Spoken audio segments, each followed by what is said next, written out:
అన్నకు తలాదాలకు మీ చప్పట్లే మాకు సన్మాన తుప్పట్లు. అవునా అక్క? గుడ్ అక్క. ఇదే పేరు ఒకసారి ఎప్పుడు పేర్లంట. మన పద్మశాలకు మద్దతుగా రాయగల్ ఎక్స్ఎల్పీ పడాల తిరుపతి గారు సంఘీభావం తెలపడానికి వచ్చారు. వారిని కూడా వేదిక పైకి రావాలి.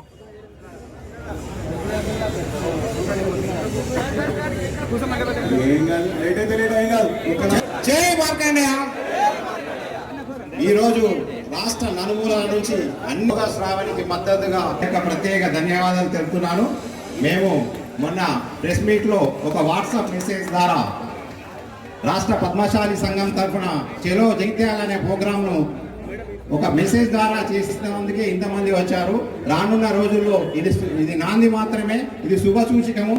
రానున్న రోజుల్లో ఈ దొరల అహంకారానికి అందరికీ మన పద్మశాలిల ఇంత జనాభా ఉన్న 18 లక్షలు ఉన్న రాష్ట్రంలో ఉన్న జనాభా ప్రకారంగా తామాషా ప్రకారంగా సిరిసిల్లాలో కానీ, జగిత్యాలలో కానీ, కోరుట్లలో కానీ, భువనగిరిలో కానీ, ముషిరాబాద్లో కానీ, మునుగోడులో కానీ, రాజేంద్ర నగర్లో కానీ ఇలా చాలా జోన్లో మన కుల బాంధవులందరూ దాదాపుగా 18-20 స్థానాల్లో అధిక సంఖ్యలో మన పద్మశాలి కుల బాంధవులు ఉన్నారు. ఈ వేదిక ద్వారా మన కుల బాంధవులందరికీ నేను విన్నపం చేసేది ఒకటే, రానున్న రోజుల్లో పదవులు ఇస్తారు. ఆ ప్రకారంగానే మనము రానున్న 2 వేయాల్సిన అవసరం ఎంతైనా ఉంది. అదేవిధంగా ఈ రోజు మనం ముఖ్యంగా ఈ జగిత్యాల పట్టణంలో బోగస్ శ్రావణికి ఈ సభాముఖంగా కలిసి చాలా సంతోషం ఉంది సార్.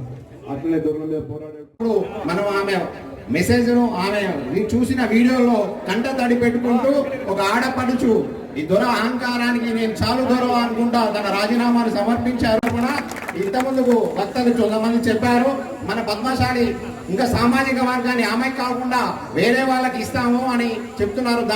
దాని కొరకు కాదు మేము ఇంత దూరంలో వ్యయ ప్రయాసాల కూర్చి ఇక్కడికి వచ్చింది. ఆమెనే కొనసాగించవలసిందిగా ఈ పద్మశాలి సమాజం తరఫున డిమాండ్ చేస్తున్నాం. ఇవాళ శ్రావణక్క మా అందరికి ఇక్కడికి రప్పించిందంటే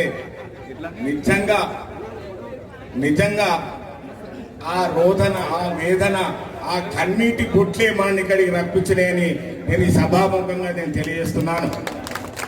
నిజంగా ఇవాళ నాకు సిద్దిపేట జిల్లా అధ్యక్షుడు ఫోన్లో మాట్లాడడం జరిగింది. లేదు శ్రావణక్కనే వచ్చి ఇక్కడ మా హరీష్ రావును కలిస్తే మేమే ఆమెను సీట్లో కూర్చుండబెడదాం, మా కాళ్ళు మొక్కితే మేము సీట్లో కూర్చుండబెడదాం. అరే నీ కాళ్ళు మొక్కులు మాకెందుకయ్యా? నీ కాళ్ళు మొక్కులు మాకెందుకు? మేము గర్జిస్తే మేము ఒకవేళ గర్జించిన మీ గద్దెలని కూలిపోతాయి, మీ తనాలకు మేము పునాది అర్థమని ఈ సభాముఖంగా నేను తెలియజేస్తున్నాను.